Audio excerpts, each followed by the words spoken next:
মাছ চাষি ভাইদেরকে আবারও প্রীতীয় শুভেচ্ছা জানিয়ে শুরু করছি আজকের নিত্য নতুন ভিডিও। আমি কিছু কথা বলবো, অবশ্যই ভিডিওটি কেটে না দেখে সম্পূর্ণ ভিডিও দেখবেন। আমি কিছু কথা বলবো পুকুর প্রস্তুতি নিয়ে। আপনারা যারা নতুন এবং পুরাতন চাষি রয়েছেন, যারা পুকুর প্রস্তুতি করতে পারছেন না, যারা ব্যর্থ, পুকুর কিভাবে প্রস্তুতি করবেন। আপনার পুকুরে যদি মাছ অথবা ব্যাংসাকা অথবা হাঁসপুক বা কিরা থাকে, তাহলে এদিকে ট্যাবলেট পুকুরে দিতে হবে, সারা পুকুরে ছিটিয়ে দিতে হবে। শতাংশ 5টা থেকে 7টা ট্যাবলেট দিতে হবে। আর যারা এই পুকুরে যদি ময়লা আবর্জনা অথবা পাতা থাকে, তাহলে চারোখানি ভালো করে পরিষ্কার করতে হবে। আর যদি আপনার যদি পুকুরের উপরে গাছগাছরা থাকে, তাহলে ভালো করে ছাটিয়ে নিতে হবে, যাতে পুকুরে যাতে পাতা না পড়ে।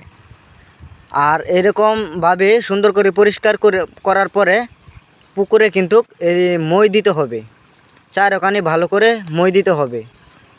সারা পুকুরে কিন্তু মই দিতে হবে। মই দেওয়া শেষ হলে পুকুরটি ভালো করে গাঁতা থাকলে গাঁতাগুলো মুন্দাতে হবে। শতাংশে 300 থেকে 350 গ্রাম চুন দিতে হবে, 200 থেকে 250 গ্রাম সার দিতে হবে। দেওয়ার পরে আপনারা যারা পুকুর প্রস্তুতি শেষ হলে ভালো করে ছাঁকনি দিয়ে পানি দিতে হবে। পানি দেওয়ার পরে 1 থেকে 1.5 ফুট পানির মধ্যে কিন্তু সমিথয়ন দিতে হবে। সমিথয়ন দেওয়ার কারণ হচ্ছে যাতে পোকামাকড় অথবা কীড়া থাকলে এগুলো মারা যাবে। মারা যাওয়ার পরে আপনারা চাইলে 4 ফিট অথবা 4.5 ফিট পানির মধ্যে কিন্তু আপনারা মাছ, ছোট রেণু, পোনা, দানি যাই আপনারা দিতে চান দিতে পারবেন।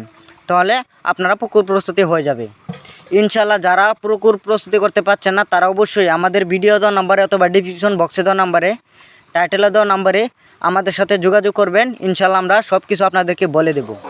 আপনাদের পাশে আমি আছি, আপনারা আমার পাশে থাকেন। আর যে কোনো মাছের রেণু ও পোনা যদি আপনাদের প্রয়োজন হয়, তাহলে অবশ্যই আমাদের ভিডিও দেওয়া নাম্বারে আপনারা চাইলে অর্ডার করতে পারেন। আমরা বাংলাদেশের 64 জেলায় হোম ডেলিভারির মাধ্যমে বিক্রি করে থাকি যে কোনো মাছের পোনা।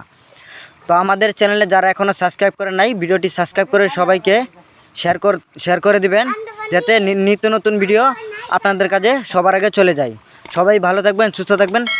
আল্লাহ হাফেজ। আসসালামু আলাইকুম।